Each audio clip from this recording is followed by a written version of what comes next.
There's a lot of kids now, with the advent of the internet, and every kid thinks now they can be a Casper Nyovest, put out a song on the internet and mobilize hundreds and thousands of people. There's that perception. Yes, the internet has kind of breaking down the whole gatekeeper mentality, It has helped in that sense. But what does it really take? Because I think there's that misconception that you just need the internet, and I feel like that's just partly the battle, To be honest with you, I think I would like to see as many people who have monetized anything that they've done on the internet.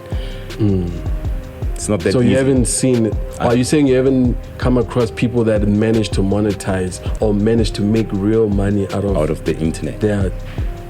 Out of the internet, no. And if there's anybody, come forward. I would like to see. And Flip, don't tell me about 50K. Don't tell me about 100K. Tell me about real money. A lot of people tend to throw their songs on the internet and hoping that somebody will catch it. Hey, it's good to hope. You know what I mean?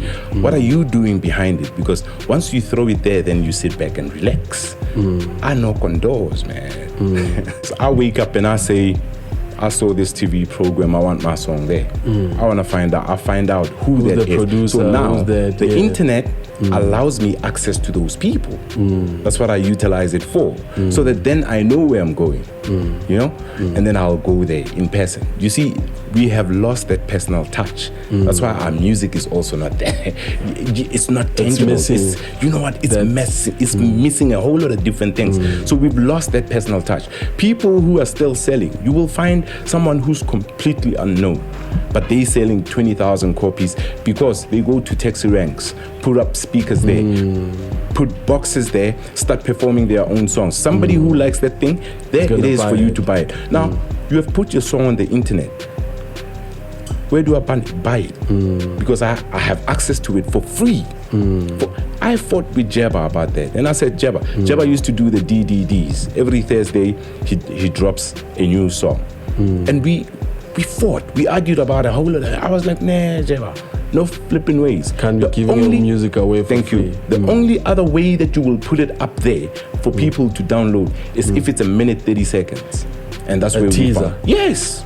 Yes. Enjoy it for a while, for that 1 minute 30 seconds. After that, if you want it, go to iTunes. Then that's where the internet start playing a role. But giving out your shit for free, like fuck, you stupid. How much is it to do one song? I will charge you 35K to come and record one song. And then after that 35K, you're gonna go and put that song for free on the internet. And you're thinking what? Somebody will catch it because you said Thasman at the beginning of the song. Fuck that shit. Doesn't work like that. These kids are like, no, Thasman, you and your expensive studios get grand in Nakshaka, got my PC at home, I've got, and equipment now for $5,000, you've got like a whole kit. Yeah. And it's decent enough. I mean, you can put out some decent, and what if the kids have that mentality? And, my whole thing is that I want us to kind of be, the voice of reason in a way that, yes, we come from a different era where, there was the physical distribution was important and marketing and all of those, the human touch was important. But the internet has come and it has changed the model, the business model. How? It might not be evident in South Africa, but I think it has changed it in terms of from a consumption point of view. I'm not an expert from a consumption point of view. I can't be an expert, but I know that people are consuming music differently than how they used to a couple of years ago. True. You know what I'm saying? So that I agree with you. So how do these kids then capitalize on that? Because now they're thinking, if I put my music out for free, then there you have it. I'm creating this audience that's heard my music. Maybe they'll come back and find me or whatnot. You know what I'm saying? Freebies. Freebies will get you, go to any event and find people drinking or a free alcohol event. You will find a lot of people drunk, right? We've done events whereby we're saying for the first 100 or 200 people or 250 people, $100 entrance, but then you get an album for free. By the time the club closes, 50 50% of those CDs are left there. So that's where you start realizing the fact that you give people things for free, they don't value them. So why give out your music for free? Because anything that I bought, I will value. I buy water, I will drink it finished. You give me water, I can drink it half cup. Do you get my point? So it's a matter of way of thought. These boys are thinking, yes, I'm giving it out for free, maybe I will. And maybe is 1 in 10,000 people. Yeah. 1 in a million. Exactly. Yeah. You know what I mean? So if we're going to be working on maybes, then everybody's doing the same thing, and then it increases. It's no longer 1 in a million. You spoke about obviously how being inducted into the Wall of Fame has reignited the passion.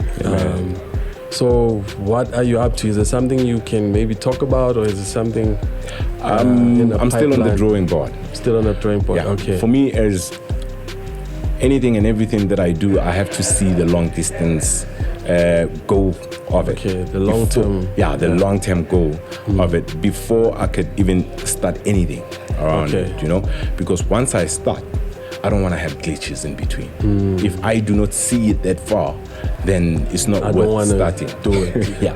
I see. Yeah, I see. You've had one of the most iconic, I'd say, guys in hip hop. You've had interactions with a guy called Steve Stout. Steve Stout, the commissioner. Oh, the commissioner. Yeah, man. Yeah, that's what, you know, us rappers, you know, like my private school, you know. I'm kidding, man. You go deeper and deeper. Steve Stout, I mean, he's like those guys, those icons, you know, the guys behind, you know, the guy. He's like a Lance Wako States, man. Yeah, man. Kind of like, you know. What was that, man? That's Gordon Williams. Isn't, you know, it's funny. They said Steve Stout and then, but anyway, man, I know you've had interactions with the commissioner. Yeah. So I don't know how the name, because I went online, I checked it out. I was like, Steve Stout's the commissioner. I was like, okay, maybe, you know. Gordon Williams. It's still the same people in the same industry. Yeah. Another pioneer, somebody doing great things. Yeah, man. What was that about? I mean, you guys were trying to build something like in the US, trying to bridge the gap? At the time we were doing the Hip Hop Summit. Okay. It was 2009 to 2010, you know? So we hooked up with him, the office of Russell Simmons, yeah. Okay. And a couple of other people. Praz of the Fugees was here as well. I remember Russell, he came here, he had some tours. I think he was also going to Botswana or something. Yeah. Then he did his little things. I don't know. So there were other people who were doing other things with him on the other side. Oh. So since they're doing a whole lot of different things, since they have this guy, then it was a matter of, okay, cool. Why don't we rope this guy into us doing the Hip Hop Summit? You know what I mean? So with the Hip Hop Summit, it was more of how do we bridge the gap between us and the States? You know? I see. We had a lot of conversations with Gordon Williams because he's a producer himself and he had vested interest in my material. Okay, and I see. Yeah. So what happened, like, with that whole movement? What I would say, he was disappointed with a whole lot of things or the way the industry in SA was run. And he felt like as much as he would want to invest his time, money and connections within the country, with the way the industry is being run, he doesn't feel comfortable. Yeah. You know, so I think to a certain extent, we have to find a way of remodeling how we do business within the hip hop space, and not just the hip hop space, but the music space in SA. Yeah, because when you look at it, is that a lot of people do want to invest back into this country. They love it, but they find themselves taking what they want and walking away. Taking what they want and walking away. Never ever do they come in full force and say, here we are, what can we do? You know what I mean? So then that creates a question of what are we doing wrong? You know, because there are those that are bigger than me in the industry. There are those that are smaller than me in the industry. If we can bridge that gap and find a common ground and say, gents, can we standardize the industry to this? Then it will open that door to everybody. Yeah. Because I mean, that's always been the topic. But it's sad because I think, and I'll say this, you know, your stomach is a problem. I think that's what's, especially Killing for the industry. creatives. Because all the other industries would have that. In other words, I'm a union, for instance. You know what I'm saying? The film industry would have their own unions. But Tina, we don't have musicians, there's none of that. Because here I am, I'm a promoter. I come to Utaso. Taso wants 100K, but I can go to a Casper. He just wants 2,000. Exactly. So how are we gonna regulate? You know what I'm saying? So because the reason I'm even asking you that is I know a lot of kids also have the dream of breaking it internationally. You know. Yeah. And with people like Bosho Majosi and Boss Java, especially Shaw, you know, like she's really breaking that ceiling and stuff. It's very important to get your business right because people see things and they say, okay, yeah, Shaw Majosi, I know for a fact that besides the positioning, which was spot on, there's a serious business machine. But then, you know, one of the other things, as an example, you know, one of the other things behind Shaw Majosi, if you may put it that way, is that her music is unique. It's uniquely her. Go anywhere in the world, give me another Shaw Majosi. True. Do you get my point? So she is an automatic, easy export. You can easily export that. But then, back in the days, let's go back, slightly back, and say there was a Mendoza. Give me another somebody who sounded like Mendoza. Nobody. There was a Zola. Give me somebody who sounded like Zola. There was TKZ. There was Mdu. There was Trompies.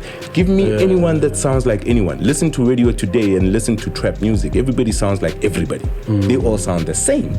So then you ask yourself, who am I exporting? Because once you export one, you've exported all of them. So then it's irrelevant. Hey, that's so true, man. That is so true. I think because the sad part is that the business acumen wasn't there when we had all these unique individuals. Thank you. Yes. Now that we have the business acumen, now everybody sounds the same. Thank you. I see, man. I see you. Yeah, man. Right now, I mean, you are a producer, man. What toys?